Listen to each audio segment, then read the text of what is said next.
कमला जी दीदी, अब तुम करके बताना। भवानी जी, गोया आप यहाँ औरतों को मर्दों की पिटाई करना सिखाती हैं। सिर्फ सड़क छाप मजनुओं की। महल छाप मजनुओं की नहीं। आप हमारे साथ आइए। चलिए। यहाँ हमने औरतों के लिए डॉक्टरी और कानूनी सलाह देने का इंतजाम किया है। आइए। दर्द देने वाले दवा बंटवाएं तो पुण्य होता है भिक्टरी विनायक, और ना इंसाफी करने वाले कानूनी सलाह दिलवाएं तो और जास्त पुण्य होता है। जो औरतें पहले समाज के हाथों मजबूर थीं, हमने उनके लिए इज्जत से जीने के नए रास्ते खोले हैं और उन्हें खोलने के वास्ते पैसे किस धर्मात्मा ने दिए हैं? जो इधर में पहले चकला खोले थे। इंस्पेक्टर, आपको यहाँ कोई काम है? है ना, सलाम करना है कंगला टोला के नए दादा नई दादी को। देखिए इंस्पेक्टर, हम न यहाँ की कोई दादा है ना दादी, हम तो इन औरतों की सहेली हैं। हम न सिर्फ इन्हें दादाओं से बचाएंगी, बल्कि दादाओं को सलाम करने वाले थानेदारों से भी। वाह वाह, उठ गई दुनिया से राहो रस्में यारी। हाय हाय।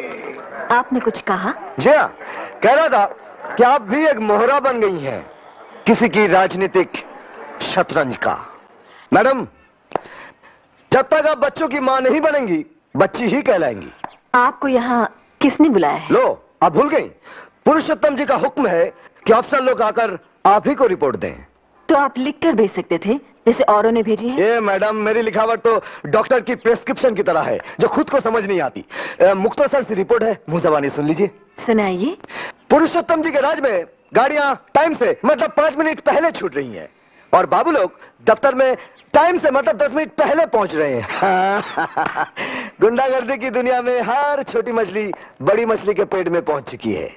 और हाँ, घूस लेते हुए पकड़े जाने का डर दुगना हो गया है, इसीलिए घूस की रेट चौगनी हो गई है। हर निकम्मा ऑफिसर रिटायर किया जा रहा है, और काम का ऑफिसर उसी को समझा जा रहा है जो पुरुषोत्तम जी के लिए पैसे जुटाए। इंस्पेक्टर आशुतोष, आप तो यही समझते हैं ना कि दुनिया का हर इंसान आपकी तरह नाकारा और बेईमान है? अरे नहीं मैडम, नहीं। मैं समझता हूं इस दुनिया में 1 लाख में से फकत 99,999 इंसान बेईमान होते हैं।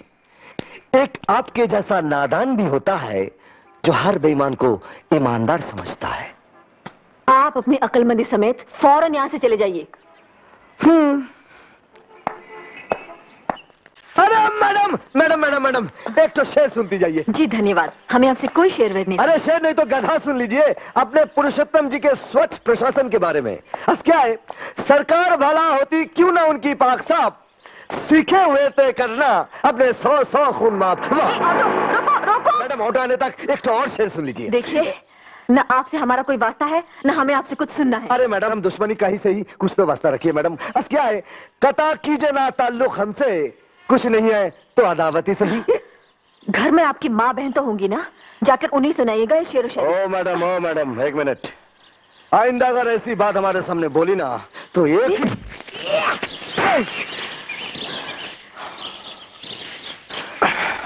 शायद आप भूल गए कि हम ब्लैक बेल्ट हैं।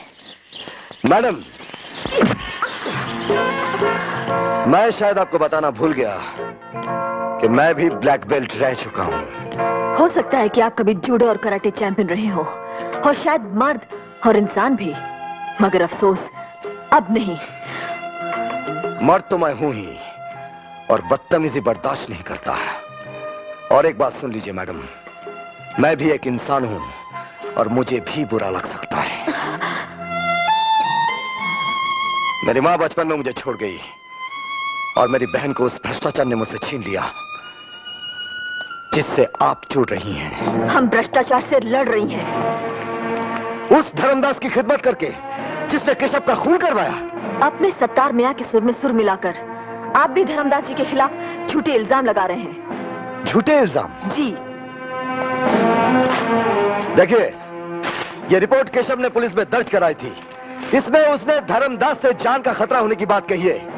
अगर ये कागजात फाइल से ठीक समय पर ना निकाले होते तो जोरावर सिंह कब का इन्हें फाड़ चुका होता। मैडम, कभी मुझसे धर्मदास के बारे में तहकीकात कराइए, फिर देखिए आपके सच के आश्रम में कितना पाप का घड़ा मिलता है।